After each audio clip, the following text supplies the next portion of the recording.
So happy to be here tonight.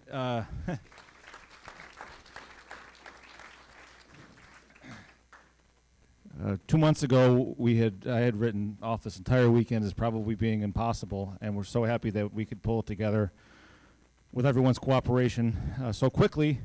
And thank you all for coming to this exceptional evening and panel discussion.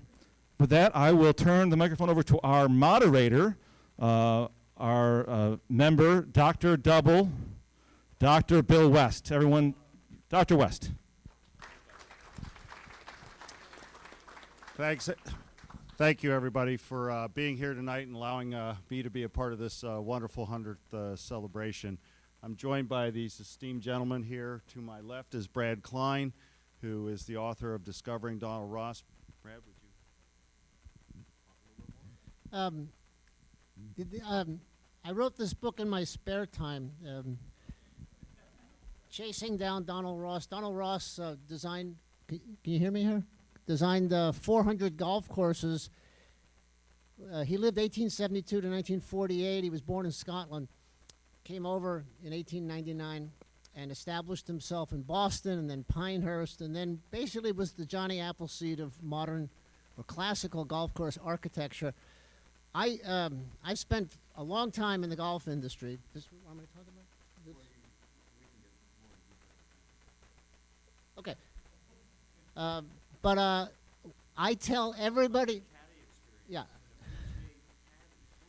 Let me just say this. I get asked all the time about Donald Ross. I tell them, you got to see this place, Teugega. I tell every architect who's doing a restoration, you got to go. And they say, where? What? Where? I said, but this is the place to go to. It's an amazing Mecca, preserved. It's great. I'm really proud to be here. I've been in the golf industry for 50 years. I was a PGA Tour caddy. I was Bernhard Langer's first U.S. Tour caddy in German and in meters. I've been writing lots, and it's great to see Steve and Ian and the club and your dedication to Donald Ross and classic architecture. Thanks, Brad. To my right is Brad Becken, who is the president of the Donald Ross Society, and Brad now lives in Chapel Hill, North Carolina. Thank you, and first of all, congratulations to Teugega on this important milestone. Like Brad, I think this place is just out of this world. I was fortunate enough to play here on a number of times. The first time maybe 2015, and I've come back several times since. I've played in the Donald Ross Invitational. And it's just amazing how much better it gets every time I come here. And kudos to Barry and Ian for some of the work that they're doing here, because it's just terrific. The Donald Ross, I don't know how much you want me to talk about the society now or wait. Sure, why don't you talk about this? The Donald Ross Society was founded in the late 80s by a group out of Wampanoag Country Club in West Hartford, Connecticut. And the genesis for it was they had hired an architect to do work on the course, to restore the course.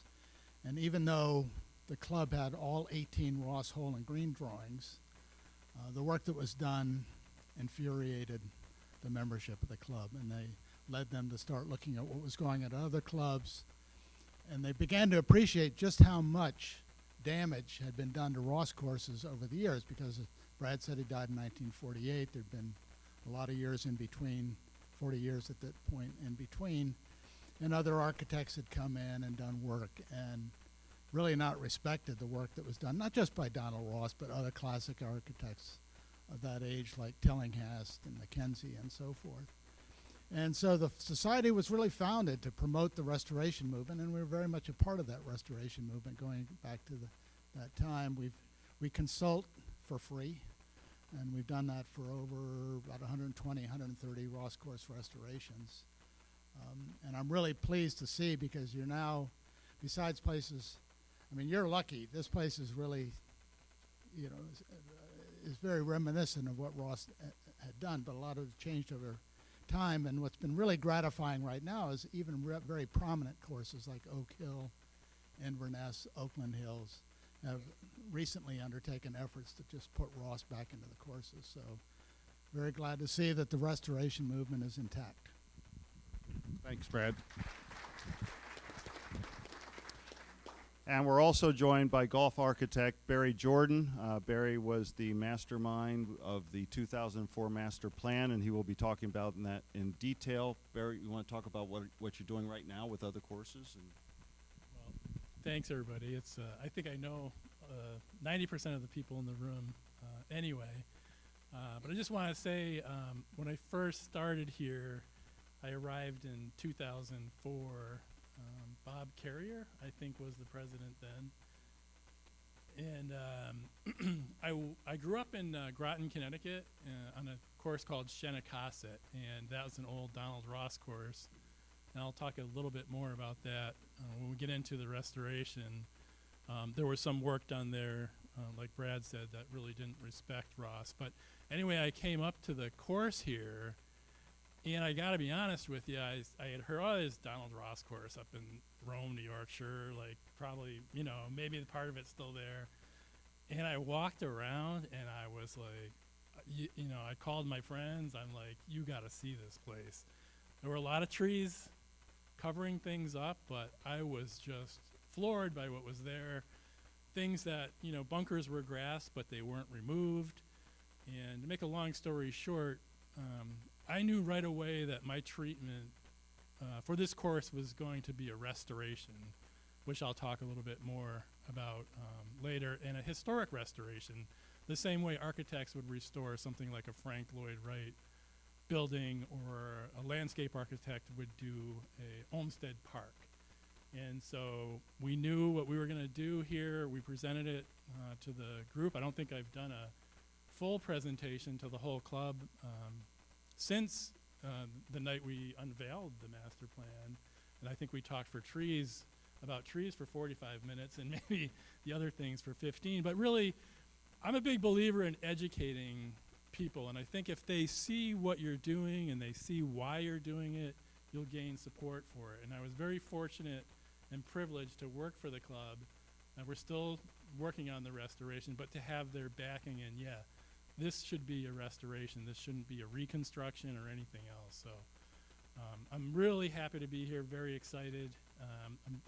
It's been a lesson in patience for me, not just because Doug, I know, was president for a while, but other reasons. But no, I also will mention that I was a member up here until last year when I moved to Clayton, New York, and I hit a deer on the way home. I'm like, that's just a little bit too far for me now. But it was just been great to not only work as the architect restoring the course, but to meet such wonderful people here. I really feel, now I can tell so many stories from being out here, and just love seeing Steve when I come back, and all three superintendents that have worked here have done a great job. And I noticed, I was telling him today, the fairways are just, I hadn't been back in quite a while, and just I could tell how they were popping and things are improving. So I'm just so happy to be here. I'm really interested to hear what the other gentlemen have to say, and we'll talk a little bit more about the hole by holes as we go on. Thanks, Barry. So what I thought we'd start off is talking a little about the man, Donald Ross. You know, and I'm going to defer to Brad Klein here to get us started. You know, Donald Ross, when you talk about Donald Ross courses, they are, people just, when you go to a golf course, they say, I'm X golf course, it's a Donald Ross design. You don't often hear that. Normally they just say, I'm a member of X club, but they don't mention the architect. What was so special about Donald Ross, and can you kind of give us his history? Yes, but give you an idea about patience and how things work in the golf world. I live in West Hartford, Connecticut. That's the home of the Donald Ross Society. I was a member of Wampanoag right after the Ross Society was founded. I became golf chairman there for 7 years. I was a member of the board of the Donald Ross Society. This is now 34 years after the founding of the Ross Society. I am part of a 3-person team which is restoring Wampanoag Country Club. We're about to get approval on a $2.7 million plan that Tyler Ray, Kyle Franz, and I have been working on, and we're going to bring it back. So that only took 34 years. So it's amazing how the golf world works. the short version of what I'm going to tell you, I believe that history is relevant for the present, so everything I tell you is relevant for today. Donald Ross, Scotsman born in northern Scotland and Dornoch in 1872, came over in 1899, settled in Boston, then moved to Pinehurst, where he was the head pro and superintendent and golf director at the Pinehurst Resort, and ran the operation and created the many courses down there, including the number 2 Pinehurst course, which has held numerous U.S. Opens. He went around the country, starting in 1905, designing golf courses. He traveled by train. He worked the Great Lakes area. He was through this area a lot. He did a lot of courses in the Buffalo, Rochester, Detroit, Cleveland, Chicago area. And of all the golf courses outside of Pinehurst that he did, he spent more time at Teugega than any other golf course that I can find. And he did it because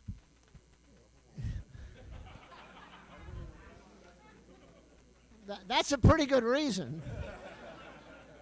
But the real story about that is that in 1921, when he designed Teugega, he had fully staffed up. He had a full-time civil engineer on his crew down in Pinehurst named Walter Irving Johnson, who did the detailed drawings. He had 2 loyalists, among them Walter Hatch and J.B. McGovern, who were his longtime design associates, who he could trust to go out in the field. And he had a secretary, Eric Nelson, and the 5 of them were doing 20 to 25 courses a year in the 1920s. That was a lot, traveling by train. As I document in this book, he designed about 410 courses in the United States, Canada, and Cuba. And of the 410, maybe a third of them he visited several times.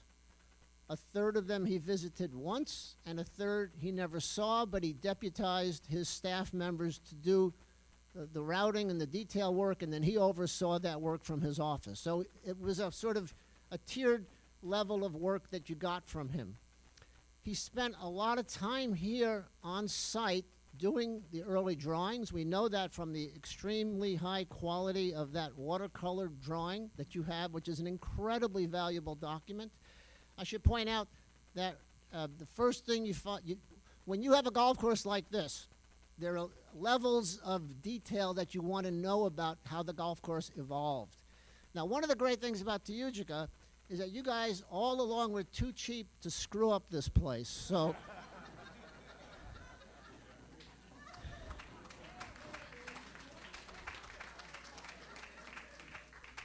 we've all seen lots of courses. Barry's seen them, and he's been reduced to tears. Brad has, I'm sorry, both of you have. Courses that modernized, that updated, that, did all these things. Down the road at Oak Hill, they did the same thing on the East Course till they undid it. Long story. A lot of courses got screwed up and messed up because they tried to become something else. They tried to get 7,500 yards. They tried to get island greens and all these other things. You guys, for whatever reason, it might have something to do with your low fees and your low entry. Most people, if they saw this golf course, could think you could add a 0 to your initiation fee, by the way. That's what you have here. It's a gem. So you never screwed it up, and Ross spent a lot of time here because he not only was here a lot, going through the area, traveling by train, stopping off, and sending Walter Hatch here, but his wife, Janet Ross, died in February of 1922. Ross went into a bit of a depression in that period, kind of traveled around the country for a while, came back, and then met Susie Aldrich through the Hazelton Company, right? Hazelton Company. And then was here regularly and spent the entire summer of 1923 here. When I was doing the book, I came up to Rome in 2000, and I met Joan Hazelton, who was the daughter of the Hazelton family, and she was a very good resource. They had a house on 1006 George Street in Rome.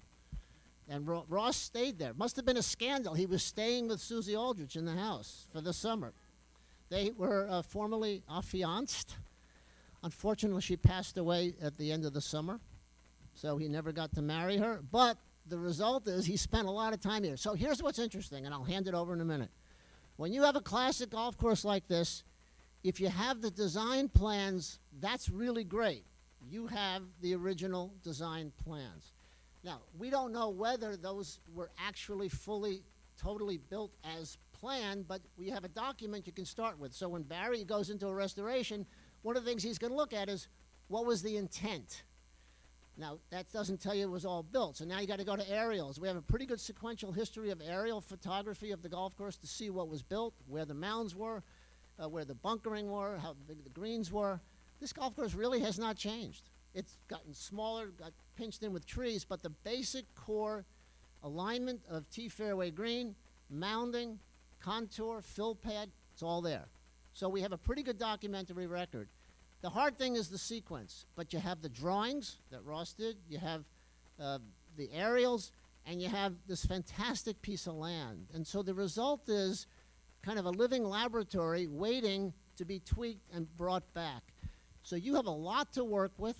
Hopefully you have a little bit of money this time, but to get it right. But thank goodness you are one of the few pure, untouched versions of Donald Ross still in existence. And not only are you 100 years, but you're a great living example of how brilliant his work is. And the brilliance of his work is the routing, that is the sequence of tee fairway green, next hole. It's a very walkable course. You just roll off from one green to the next tee. You fall off the back of the first green, you're on the second tee. You fall off the back of the second green, you're on the third tee. And on and on. You fall off the left side of 6, and you're on the 7th tee. It's fantastic, the routing, the intimacy of it. And then the contours and the outrageous shapes. You've got that crazy punch bowl in the 15th. You've got that amazing two-tiered step green on 11. You've got big horizontal sprawl left to right on 16 and 17. The variety is just amazing. So I will conclude by simply saying what makes a Donald Ross course is the attention to detail in the contouring, the beauty of how the greens sit naturally on the land, the intimacy of the relationship between greens and tees, and the fact that with these native grasses, which you never ruin because you've always had an inadequate irrigation system, thank God. So that has meant that the fescues have had to strive for water. The grasses have had to develop deep roots to strive as well. Don't ruin it.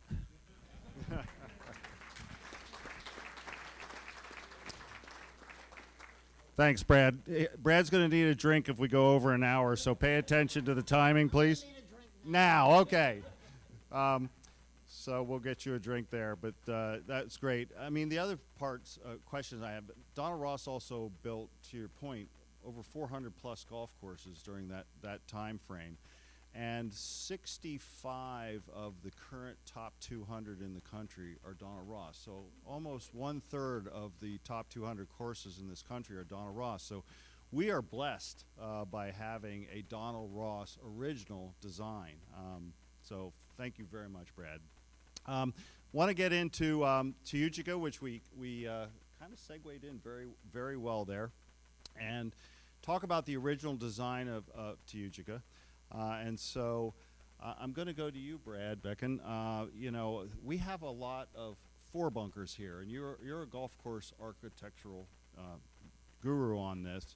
What are the purpose of all those four bunkers? And I'm not talking about F-O-U-R, Mark. I'm talking about F-O-R-E, the front bunkers that are literally 100, 150 yards off the tee.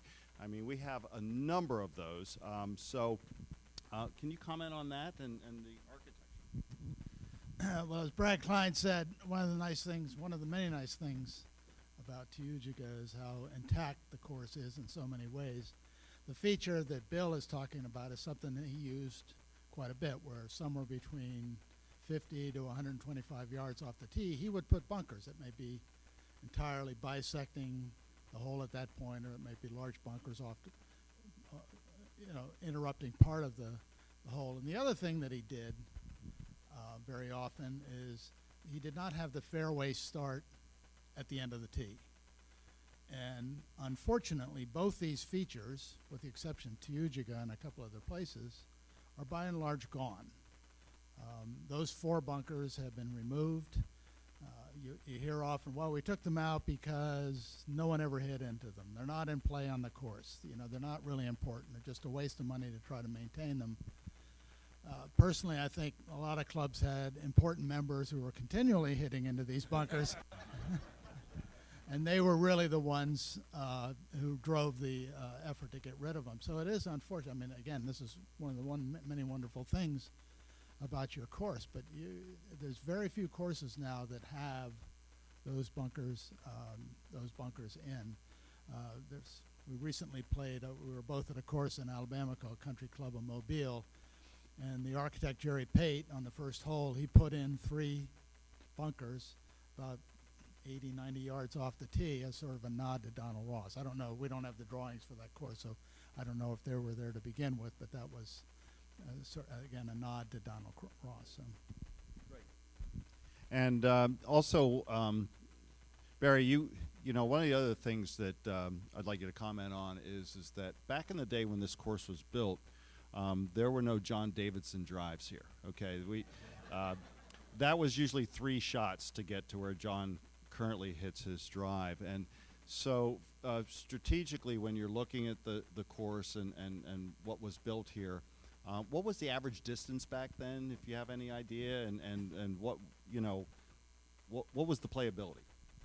I think it was about 200 yards, isn't that right, Brad? And I believe that's about the range where he's showing the spots on the original drawing that we have here. And I just want to comment about the 4 bunkers as well.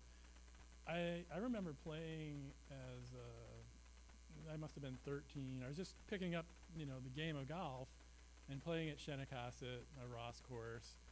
And it was a big deal when I finally hit the ball over those bunkers and my buddy couldn't, you know, and and I beat him 128 to 130 or something. But I think, and I don't think I ever had a clear or read a clear indication why he had those 4 bunkers, but I do believe it was to encourage golfers, to make them feel like they were carrying something. It added an aesthetic, and sometimes I think like on the 5th hole here, it's an orientation where you see those bunkers and you're hitting over them.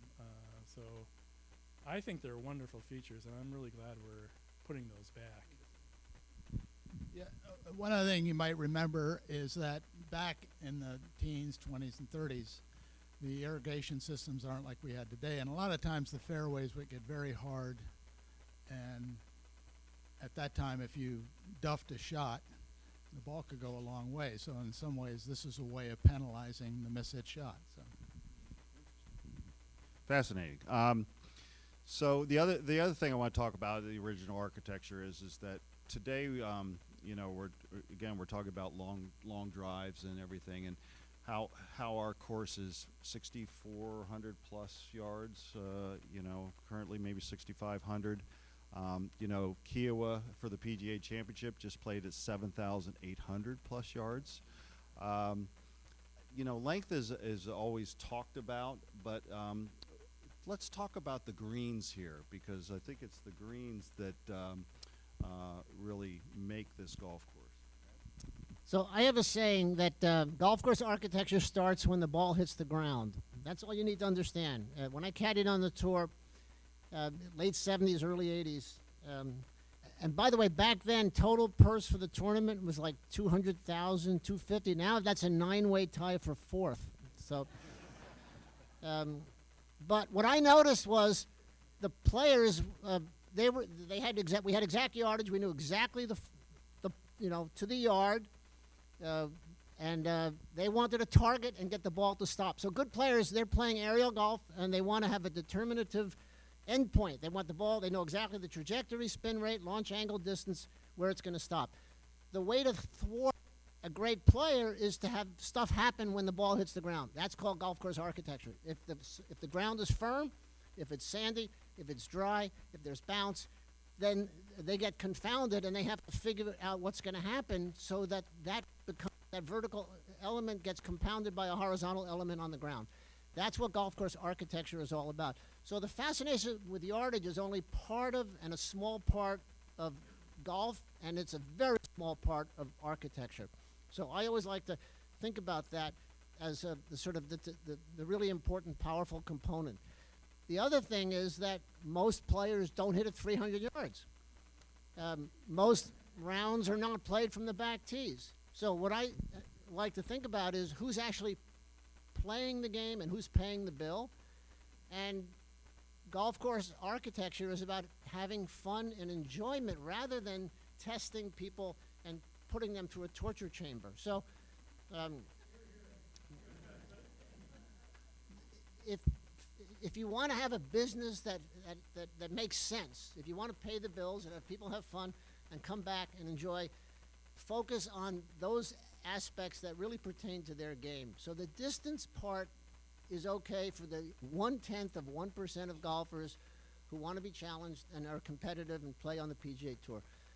But it's not really a relevant consideration for most players. And what you have then is an appreciation for the ground game, for the dynamic elements, and trying to figure out what's going to happen when the ball stops rather than just when it lands. And I think classic architecture is about that. So there are a lot of golf courses that just ruin themselves by trying to become 7,200 yards. You're 6,500 yards from the back. My bet is most of the golf here is actually played from about 6,200, 6,300. That's what I would focus on. And that's what most architects do, is they look at the shots, and then, if you can add a little bit of yardage on the back, fine. But that's a good way to ruin a golf course. And I would preach it, paying attention, as the architects did, to the elements of fun and intrigue and landforms. Great, thanks, Brad. I'll go to you two then. On the greens, I mean, to Brad's point, it's that playability. There's spots you can hit it where you're done. North of 11, forget it. You're chipping again. And then there's spots where you hit it that you have a backstop or you have something else. So talk a little bit more about our greens and, some of the unique designs that we have. Well, you have great greens, as you already heard mentioned a couple of times. One thing, when you're talking about Ross's designs, it's helpful to remember is, as Brad said, he came here in 1899. He started working on courses right away. He was designing through the teens, but really got busy once it came to the 1920s. So by the time he designed Teugega, he had already had 20 years of practice. He was getting better. He was learning, his designs were evolving. And I think personally that the thing that he became increasingly fixated on was adding movement to the greens. It was the last line of defense for the holes. As Brad said, you can make them a certain length. But really on your greens, and he's trying to do it on a lot of greens, was to add a lot of movement. He was using mounding, he was using undulations, he was using hollows. And you see all of that here, which is so terrific. I mean, you can just look at these greens and you can just see that there's a tremendous amount of movement. And the other thing to remember is sometime in the 1920s, I think, steel shafts were introduced. And that started to have an impact on the game. And at that point, Ross's greens started to get smaller. His earlier greens were flatter, more rectangular, generally speaking, in outline. And he started going down more to a size where, say, 6,400 square feet was more of a typical size of a Ross green. And in fact, there's a terrific picture that the Tufts Archives has of Ross sitting on a bench in 1931 with his then wife, Florence, and he's got his bag sitting next to him, and it's obvious that the bag has steel shafts. So, I think one of the things that was very important here was recapturing some of the areas that we had lost, some of the pin placements, by what we call expanding the greens. And we didn't really expand the greens. What happens over years is historically the greens were mowed by hand, and then they started riding mowers. And if you've ever cut a green or experienced that, you try not to scalp the outside edge of the green. So over years and years, that surface of the green becomes smaller and smaller. And so one of the first things we did when Alan Tomlinson was here was to mark out where we thought the original greens were, and we did that through probing and through taking the grass down a little bit at a time, and we've recovered some really wonderful pin placements on almost every hole, except for maybe we didn't get much out of 11, but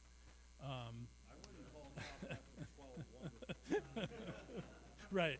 Well, that's an interesting point. There's only one green out here that I know of that in Ross's notes says don't touch this land, leave it the way it is. And does anybody want to guess what green that is? No, it's 12. Yeah, so 12 was just, he must have got there and said, this is perfect, don't touch it, smooth it out and seed it. But what's interesting, a little bit of trivia here, is through the process we noticed on his drawing, when I usually do a drawing, I've changed it since, I used to put my little flag or pin in the middle of the drawing, and I noticed he was putting his pins on different areas of the drawings in the illustration. And we started to look at that a little bit more, and we were like, aha, these are maybe what we call tournament placement or more difficult pin areas. And we looked at 12, and we're like, what the heck is that, right? It's like there's the pin in the back left, and we didn't, we didn't see what was there. And then as the superintendent started taking the grass down and we were out there ready to flag it for our final determination of where we thought the surface was, there was that little back pin placement. I think Ian uses it once in a while to torture everybody, but Steve. That's right, Ian uses it. It's always Ian's fault, remember that. Glad you said that. But the thing what I think is really great about his work and about the collection of greens here is they aren't all the same. And I can talk a little bit more about juxtaposition, but if you think about how wonderful a green like 6 is, which is one of my favorite greens, which I putted off into a sand trap admiring it. I had a group out there and I was saying, isn't this a great green? And I was on the front of the green, the pin was on the back right, and they're like, oh yeah, this is great. And I putted off, went in the bunker on the right. So I think but anyway, that's just such a wonderful green. And then if you think about the other short par 4, 13, it's kind of the opposite. You have a neck in the back on one, you have kind of a neck in the front in the other. And there's a lot of, I think, juxtaposition out there. I could talk more about it. Like for instance, the first hole you hit, this isn't about the green, but you notice that it holds you on the right side. You can hit and it will brace you. Then you go to the second hole. Well, you cannot hit to the right. It will throw you. And you go to a hole like 5 where there's no bunkers around it. And then you go to a hole like 6. It's surrounded by bunkers. And so I think that there's a rhythm and there's a, it's not by accident. You see sometimes modern courses now and they're like, we need more interest in the greens. And so then every green looks like 6. Or there's just a lot of movement on all of them. And I always liked Ross's work that it was varied, it was different. You've got a crease green, you've got the thumbprint. The other design feature that I noticed is the par 3s, they're all variations of a theme, right? They all collect in one way or another. You've got your crease green, and then you've got the thumbprint, and then you've got the dune, I call it, and then you got the volcano. I mean, all those are collections and a variation on a theme, I think, and that really changed my thinking because sometimes when I'm working, I think, oh, I'm doing something that's, maybe a little bit repetitive here or there, and I think there was something going on with him and wanting those. He must have known what they weren't. Like Shenecasset has a hole that's just the complete dome, and a lot of people at Pinehurst, it's like, so he knew that he was playing, I think, with one form here at least, and making variations of it. That's one thing that I think I noticed. Well, that's a great segue. I think what we want to get talking about now is, the master plan and what we're doing with the course. And so, Barry, I'll go back to you and Doug and anyone else who wants to jump in about, what was the thinking of the club back then. When I first joined this club 4 years ago, I was standing on number 1 tee, and there were no trees to the right, and there were no trees behind the green. I had no idea that those had been taken out. That's the only course I've ever seen. So talk a little bit about, what the course was like prior to 2004. And what the goals were of the restoration master plan. So the one thing I think that I noticed when I first came out here was I would describe it as claustrophobic because of the tree plantings. And I think what happens, and Brad, you can chime in on this, is these historic courses started with wide fairways, and that allowed players to strategically attack holes depending on the pin placement. You could hit it to the left, you could hit it to the right, depending on where the flag was located. And then they started putting irrigation into these golf courses, and the heads only threw 30 yards. So all the courses started cutting the fairways 30 yards wide. And then they had the 30 wide yard fairway. Well, what are we going to do with that? Well, let's start planting it up. And so then you end up with, you've now taken the strategy out of the golf hole, and you have narrow fairways when really they were meant to be wider and more strategic. And you've taken away an opportunity for certain golfers to attack certain pin locations, and you also have taken away some of the enjoyment of playing golf for people like me that can't pick out what side of the fairway they want to hit. So, it allowed people to move along and play the game and enjoy it, and it allowed the better players to attack certain pin locations. So once we decided we were going to restore the golf course, we knew that we were going to have to get these fairways back to their original width, and that would mean we'd have to take a number of trees down. But strategically, that's always a big issue. There were some beautiful trees out here. I mean, just gorgeous trees that unfortunately we had to take down. And I think there is a little bit of a misunderstanding. Donald Ross is always, in one part of his quote, they always say he didn't want trees don't belong on golf courses, but the second part of his course says, but there's no reason to cut every tree down that's out there. And his daughter also said he moved a whole hole once because he loved this beautiful tree. So I think he loved trees. He liked them around tee boxes where they provided shade, but he didn't want them where they were going to affect the play and strategy of the golf course. So we went after the low-hanging fruit here and started expanding the greens and getting those pin locations back. And then it was only logical, well, you can't even get to some of these pin locations unless you move some of these trees out. So then we started removing some of the trees. That's how it all started here as far as what we were going to do. We wanted to start things that didn't cost a lot of money to do but dramatically improve the golf course. And the greens are what really shine here. And, all three superintendents have taken those greens and made them a little better and a little bit more consistent now that Ian's here. But it's, you have to give credit to all the superintendents that were here. They each played a role in improving aspects of this restoration. Well, I agree with Barry. If you look at most of Ross's drawings, and I've studied about 1,500 of them, the typical landing area off the tee is about 50 yards and maybe 10 yards of rough on either side of that. But every club, I think, in the country has gone through some kind of tree planting program. And trees keep growing, and they keep growing over time. And you can look at some holes now that are originally designed to be a straight hole, but are actually dogleg holes now because of tree plantings that have taken place. Unlike Oakmont that took out every tree except for one not too long ago. But Brad, any comments? Oakmont is the exception, and I never like actually using it as an example because it creates all sorts of emotional panic and anxiety and all that. And as Barry knows really well, trees are the most emotionally volatile component of any restoration plan. I've been a consultant on 120 projects now, and we spend more time on trees than anything else.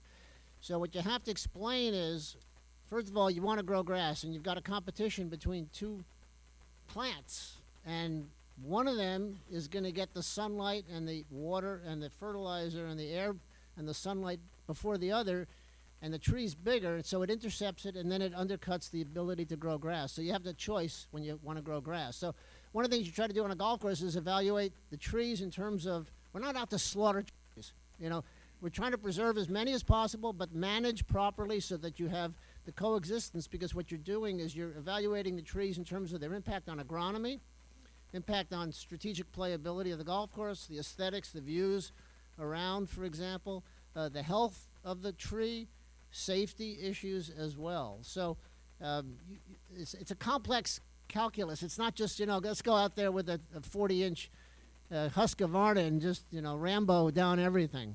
It's not like that at all. It's a very complicated process. So you've been very good. And a lot of the time what you want to do is make sure you got the right species. So when you plant a lot of white pine, it's not a good tree. It creates acidic soil. It's a surface rooter. It's dangerous. You can get hurt playing a shot out. And finally, in terms of strategic flexibility, you want to create the opportunity to have a recovery from the rough. Hitting it out sideways 12 yards with a 4-iron is not a test of skill. That is just getting out of trouble. But having a recovery shot with quality rough that you've grown because you've been mindful of where the sun is, that's a real test. So there's a science that goes into this. It's not a random sort of thing. What was random was the tree planting. Well-intentioned, it might have been, memorial tree planting, whatever it was. The courses that randomly pack their courses with trees, we're trying to undo some of that. So that was the random part. And now, you're blaming Ian and Barry and Steve and everybody else. It's not their fault. So we call it tree management. You never call it tree cutting, by the way. And we have more tree management to do. The other part of the 2004 master plan, in addition to talk about trees and widening the fairways, Barry, was the bunkers here. A lot of them have been grassed over the years.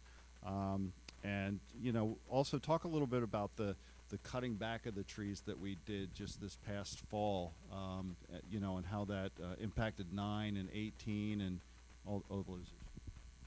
Well, sometimes you don't think about it, but holes like 9, you because the trees are growing out, you're actually shifting the center line of play and making it a little bit more dangerous. It kind of was pointing you back into 8. So there's an opportunity there to correct that, and older courses you couldn't design a course like this today and put things so close because of liability, but you want to maintain what you can on an older course if possible. So sometimes taking those trees out do that. And as Brad was saying, and Ian could speak to this too, airflow is very important. There's a lot of diseases, and Ian can talk more about that, but you need airflow to be moving when you have the weather that we had recently, hot, muggy, humid, just a disaster waiting to happen if everything is stagnant, and you see some of these courses with these big fans and they're running all these things, when really tree management is something that really needs to happen. But yeah, and just some of the lines have creeped. 18, there was a bunker there that was kind of in the woods. 10, there's not much you can do on 10. I think we could selectively cut those trees back and that bunker would be more visible and where it should be. But airflow is real important. Agronomy, the roots get out into the fairways. I think on 2 there's a problem there still with some, and some other holes I'm sure Ian has marked out. You want to talk about the bunkers? Yeah, too? just that being part of the restoration, like what you did on 7, widening the green. Right. Oh, there's 2 parts to this. So what we did is, and we're almost there, when we got to when I first saw number 5, there were 2 bunkers in front of the green, and somebody at some point had decided that, well, that was going to toughen up the hole.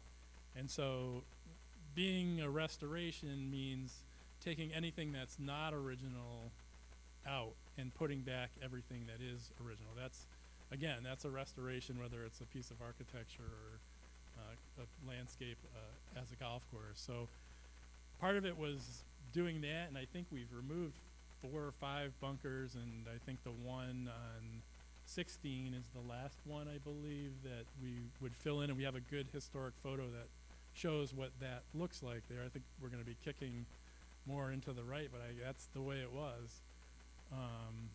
And then the 4 bunkers that we have replaced, and a lot of those were there. You could see those. There's 2 bunkers on 2 that are into the face of the hill right when you tee off that need to be replaced. And they actually, I call it borrowed scenery, which is kind of a landscape term, but when you're playing 1 is where you're really going to see these 2 bunkers, and they're going to look more ominous than they are. They'll be off to the left there, but they were there, and we're looking to put those back. And I think there's 1 or 2 others that we still One on 18 on the right. right and the 3 next to it, yeah. and 10. But I mean The that. second bunker on 10. Can you talk about? Oh yeah, right. What's unique, I think, about here that I haven't seen in other Donald Ross courses. What I've seen that's unique about Donald Ross courses that we have here that's different from other Donald Ross courses is that we have 2 areas where we have back-to-back bunkers.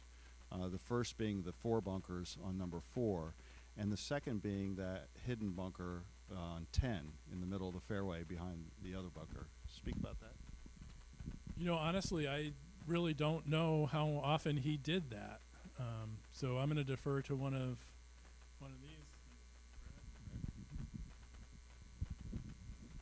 these. Here's what you do. What you do is you find out what did Donald Ross do at your course, and Barry is going to become an expert. You know, Ross was smart enough to vary what he was doing. I have never seen that level of back-to-back bunkering, and I've only seen 300 Ross courses, so, you know, maybe I need to see a few more.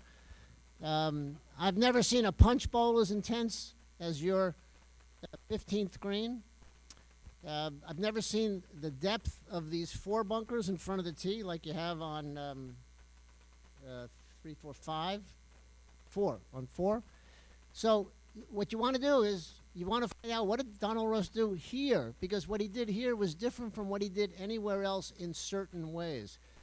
And so that's why it's really important to pay careful attention. Ross was smart enough. There are people who go around saying they're Donald Ross experts, and they kind of know what he was doing. But actually, when you look at detail, like here, it's quite amazing how gutsy or crazy or ballsy or whatever he was, you know, to make sure. Now, a lot of times, you know, people are used to, if you watch a lot of golf on TV, you're used to a bunker left, bunker right in the landing area to punish a shot that varies offline and it's lateral to the fairway.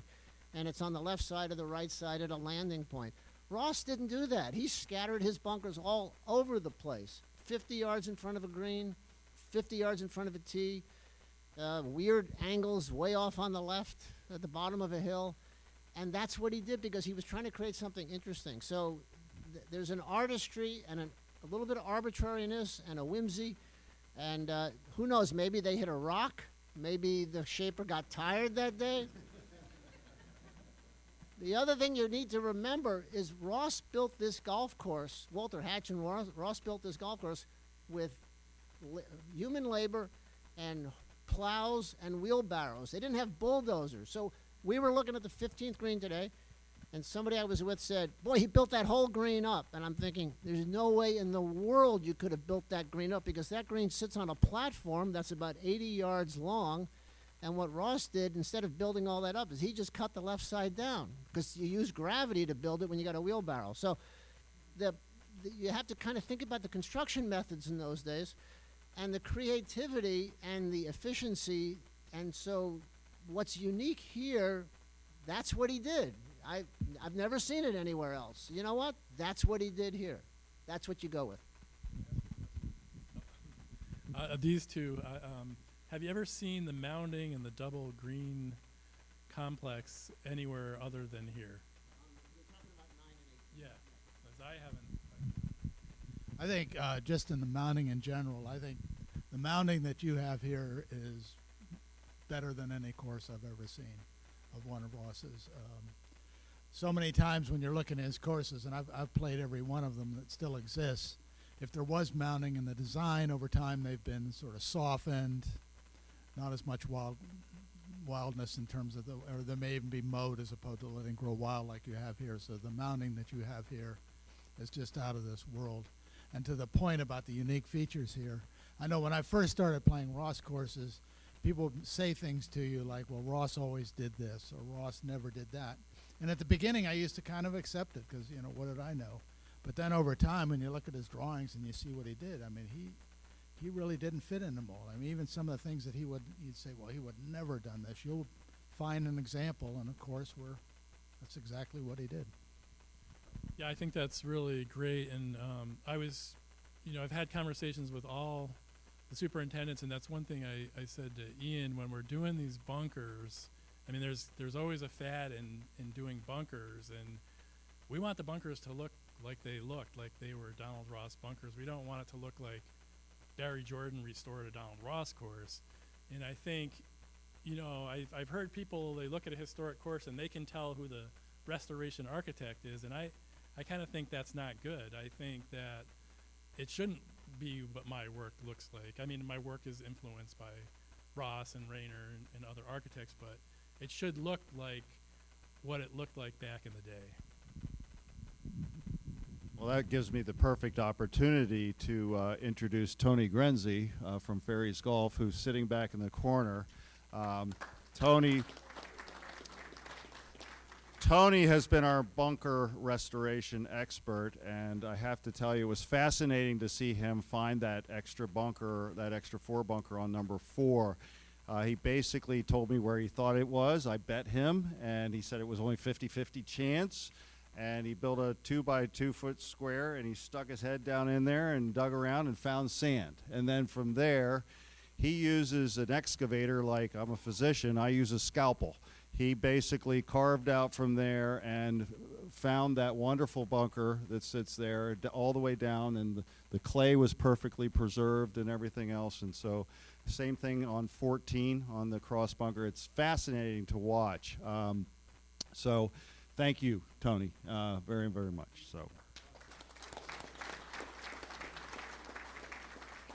So we want to have time for Q&A. I kind of want to switch gears for a second, and then I'm going to ask you guys a couple tough questions maybe, or not so tough questions.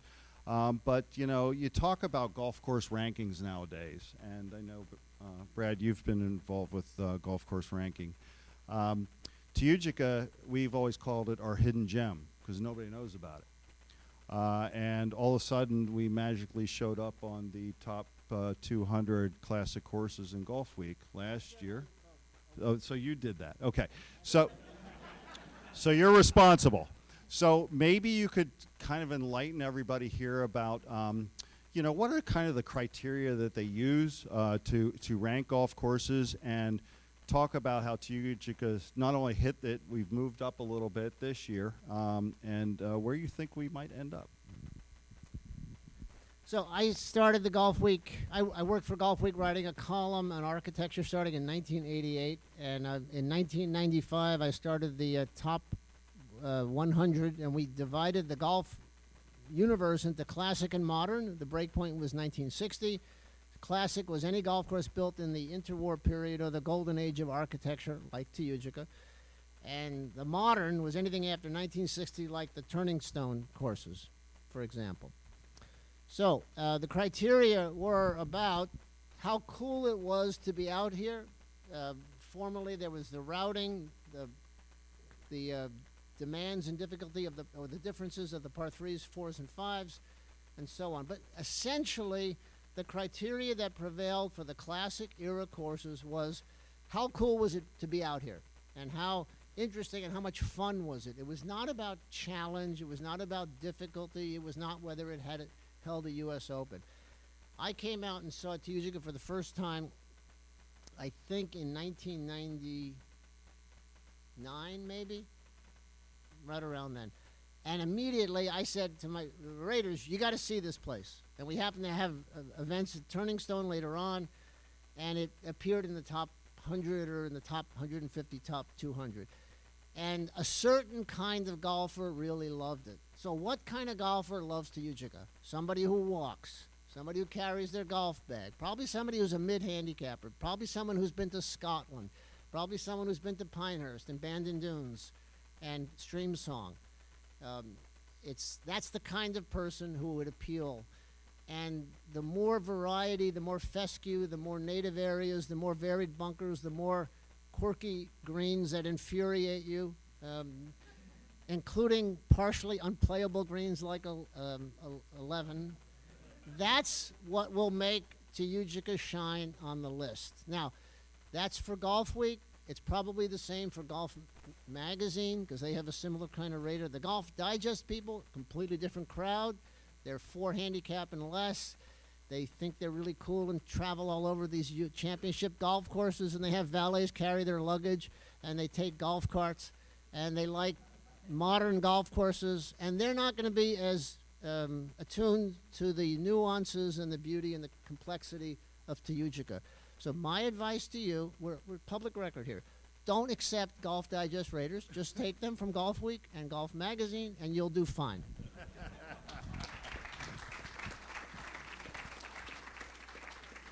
That's perfect because at the end of the day, we still have Teugega to play every day. So now I'm going to ask a question of the three of you, and we'll see how this goes.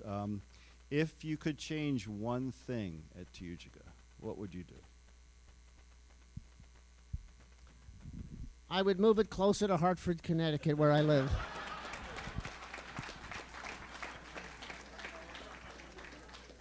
Brad, that's almost unfair to give to you to follow up on, but I'm going to give it to you. Well, as I said, I've played here a number of times before, and when I was on my way up to play here, we did play 9 holes this morning in the rain. The one thing I was thinking about is I would have done something about the tee shot on 9, and I'm happy to see that's been done, so I don't have anything to change right now. I don't want to change anything. So.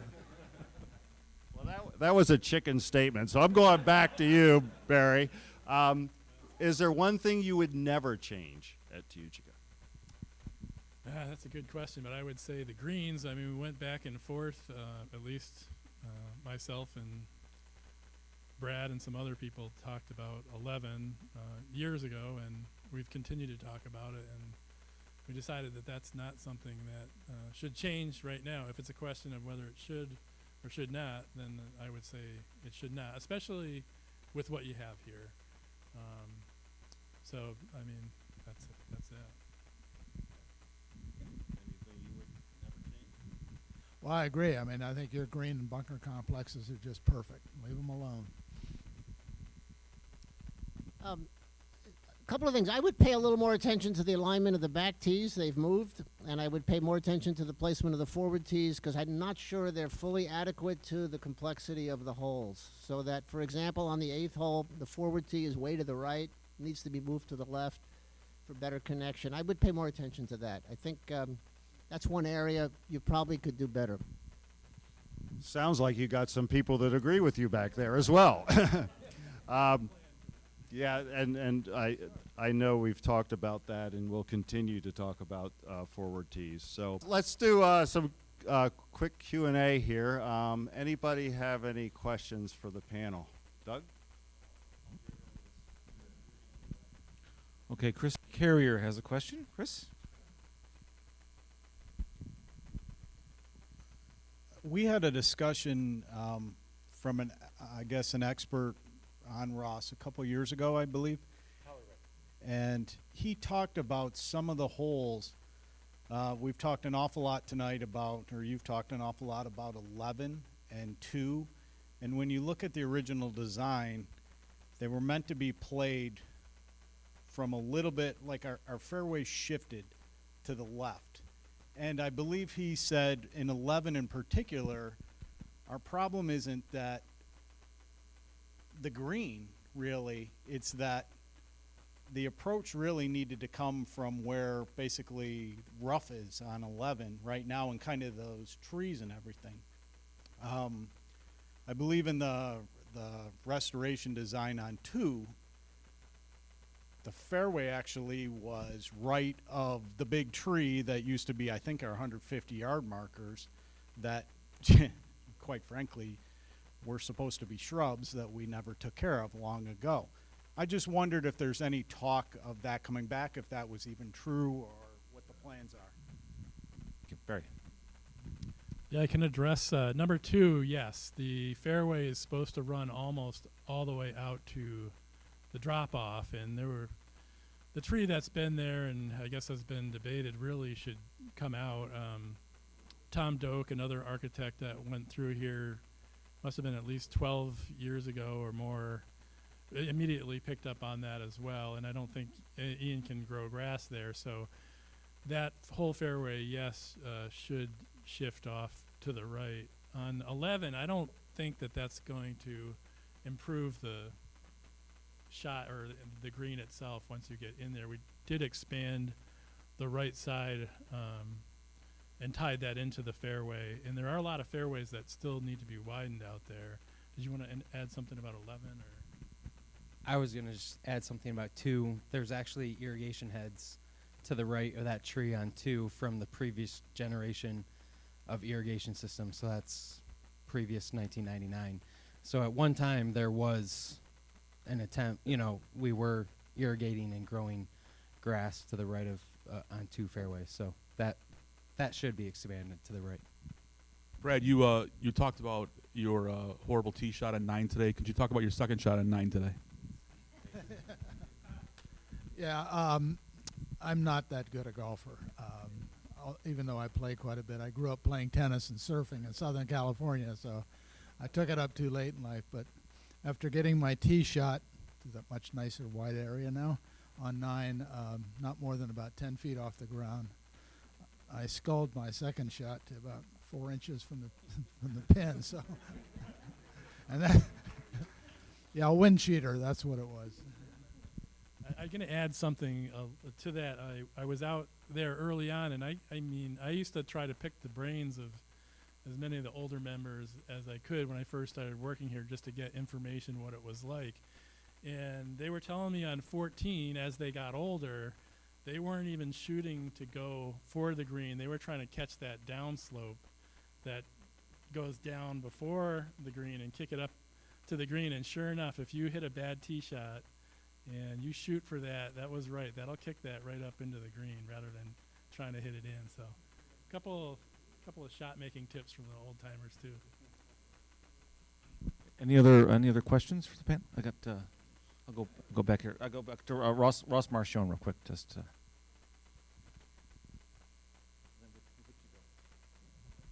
What's your favorite hole here and why?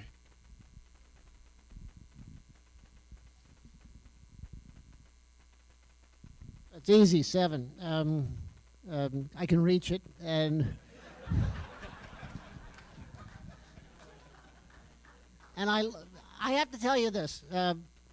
So I give a lot of talks, and one of the things I always show, there's a wonderful aerial I got a few years ago of Teugega, and it shows the 7th hole. I love it because of Ross making the hole-in-one and all this stuff and the thumbprint and the really cool water print. But what I really love is I show them the photo of the aerial of the 7th, and it's got the green with the 8 bunkers and 2 different bunker sands in there.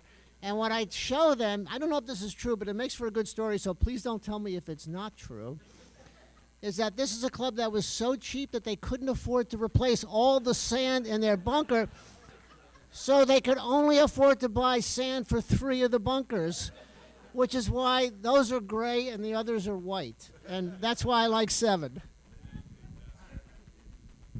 Well, we photoshopped that out. What's your favorite hole and why? Yeah, well, I agree. 7 is a very cool hole, but my favorite is number 3. And part of it, as I mentioned before, I just love the mounding at this course. So when you're standing on the tee box and you see the mounding out there, then you get to the green and you've got this huge depression. I just think it's a very cool hole. I would say 7 as well, but there's a number of them out there that are real gems.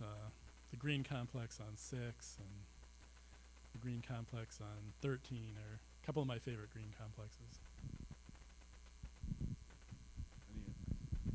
Mine's 16. For the record. Bill, you had a question.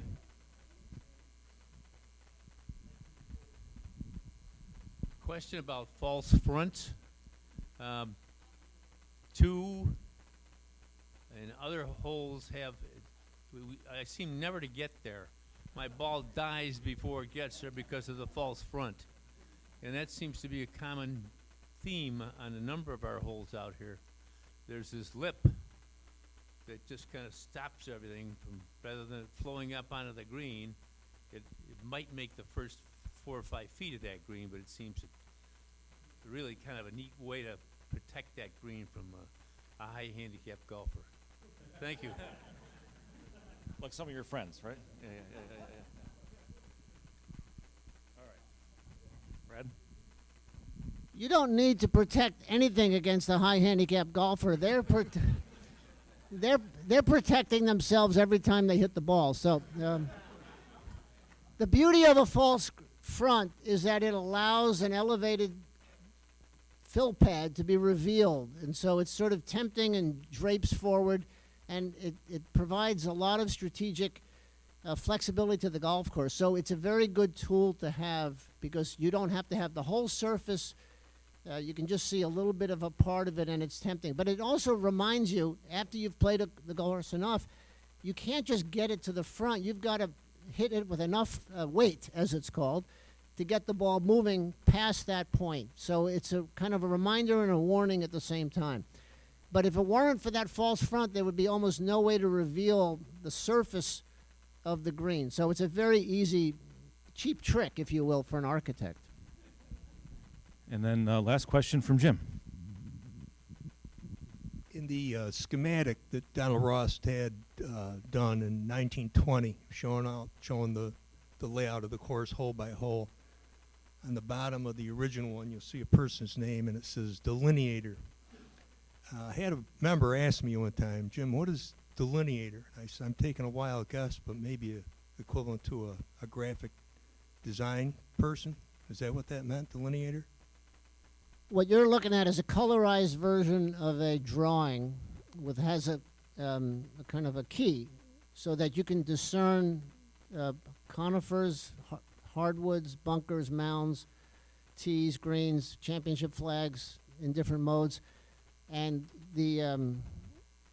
that person took that and kind of gave it kind of a depth and almost a three-dimensional quality and colorized it as well. So it stands out better. So they took a two-dimensional drawing and converted, and that is, I have to say, that is the best rendering of a Ross plan I have ever seen. It gives you more detail. Barry can talk about this. It just shows you, it's like putting on 3D glasses and going to IMAX theater. It's just very powerful. Bill, would you mind grabbing that? And Brad Becken, if you please come forward. This is something we started to do recently. Ross was at his busiest by the time we got to the 1920s.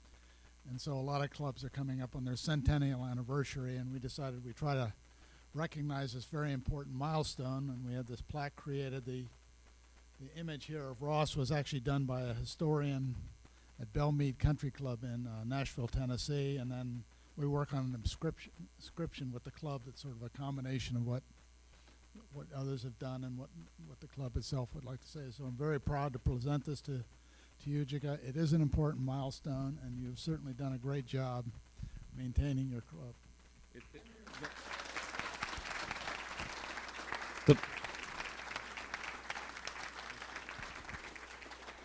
The plaque reads, Donald Ross was born in Dornoch, Scotland, and educated in golf at St. Andrews under Old Tom Morris. Ross was introduced to the lakeside terrain of Teugega in 1920 and created a magnificent routing and remarkable green complexes which opened in July 1921. We congratulate the members and staff of Teugega Country Club on their centennial anniversary and commend them for their exemplary restoration efforts to perpetuate their Donald Ross legacy. Donald Ross Society, July 9, 2021.